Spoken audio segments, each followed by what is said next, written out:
Hey, what's up everybody? Today I finished the Branches of Darkmeyer quest, and when I was doing the final boss fight I decided to record it just to see what would happen. I did a really shitty job because I wasn't reading a guide. I like I read like a quick guide beforehand, but then I didn't really pay attention. I thought I just had to kill the little minions and that was it. But anyway, you'll see in the fight I'll try and sort of give you some hints and tips in case you're doing this or you're struggling with this boss. I found it pretty easy, and if you know what to do, it should be easy. So don't do what I do in this video, because I did screw it up. Okay, here we go. So as you can see, you want to have your blisterwood polearm as a weapon, and then you run over and attack him. He starts off in like a human-ish form, and he doesn't really do anything. And then he switches forms, as you're about to see. There you go. And this is when the fight actually gets interesting, but he doesn't seem to really hit much. I think he only really hit me once at all with his normal attacks. It's his specials you need to watch out for, so I'll let you know when that happens. So at this stage you want to just be stabbing with your polearm, and see when he says stare into the darkness, you got to have your camera facing his back. If you're facing his front you'll get damaged, and if your character's facing his front you'll get damaged. So that's why I ran at the wall and I only just evaded it. So you need to make sure to face away from him and face your camera away from him when he says stare into the darkness.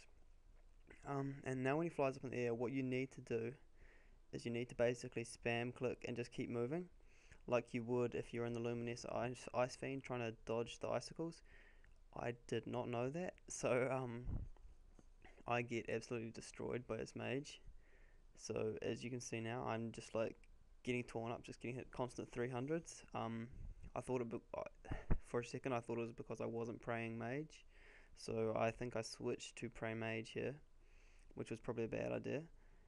But yeah, what you really need to do is just run around and dodge those. So this is a good show of what not to do. But yeah, whenever he lands again, you're pretty much sweet. Just go and stab him a bit more. He doesn't seem to have much defense. He did the stare into the darkness. I completely missed it. I got hit by it. So that's again what not to do.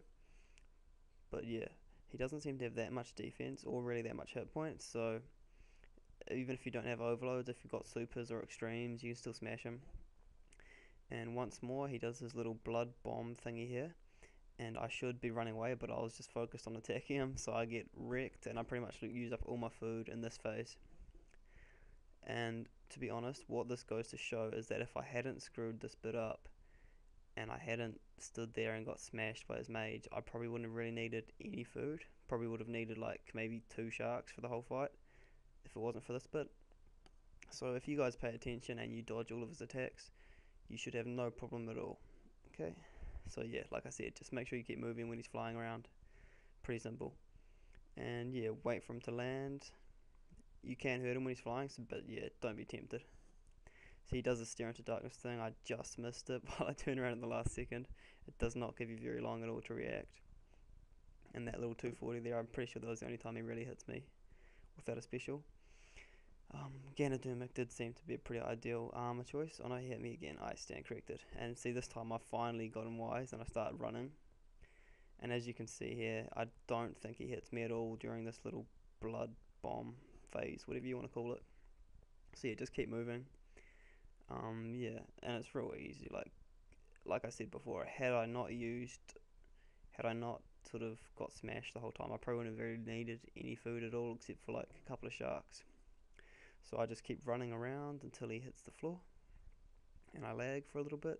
He sometimes does this little freeze thing on you, but it doesn't really seem to do anything, so just keep spam clicking. And he should land momentarily. I think I was worried for a second that he wouldn't land if I didn't hit him, but nah, he does. He lands eventually. And then he does this little come friends aid. He summons 2 blood valves, but they've only got 50 hit points, so they really don't matter. I think if they get to him, they heal him though, so you do want to kill them as soon as you see them. And then I turn around and just start poking him again.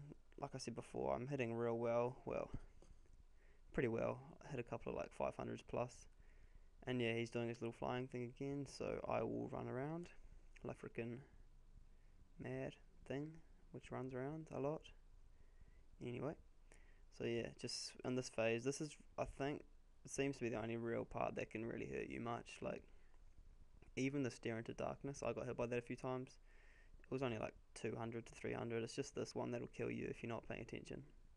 So as long as keep clicking and know what to do. So yeah, do that. You can attack him like I was before if you want to waste your food. It does probably speed up the fight a little bit, but yeah, it doesn't matter too much. And see, he lands. Now he does these blood bombs on the ground, which I think you have a little bit more time to dodge. And he got me that time with the darkness thing, which I thought was a bit bullshit because I swear I was facing away. And yeah, when he gets to about like a tiny little bit of health left, he transforms into the mist form. What you want to do here is throw your water bottle and then just stand basically on the big puddle that'll form, and it'll just consistently damage him while he consistently damages you. Keep throwing your water because it'll like soak up or disappear after a little while, and after you've thrown your water about 3 or 4 times, it'll be enough to kill him for good. As you can see here, I'm just, yeah, keep an eye on your hit points because he does hit you real fast even though it is low. But yeah, and now he's dead. See, I didn't even really read a guide, that wasn't too hard. So if any of you are struggling, I hope you can do it now. The rest of the fight is, I think, pretty easy. You get smashed down to like red bar there, but don't worry about it because the fight's over at that stage. You get a little bit of an extra fight where you get to play as, what's her name, Veniscula. I didn't actually realise what was going on for a few seconds. The best thing to do in this phase is to spam the shriek as often as you can because it just hurts them all for quite a lot. Also, if you get them in a row, use the dart. I didn't really pay attention. I was just like, okay, I got a whole bunch of blood velds. But yeah, just use all of the attacks really. It's really easy this bit. You don't need a guide on it. Just have fun. Enjoy being a level 400 vampire, I guess. Yeah. And that's pretty much all there is to this fight. I hope this has helped you. If it hasn't, I hope you've at least enjoyed watching me make a mess of the whole thing. And yeah, I'll catch you guys later for another video. Peace.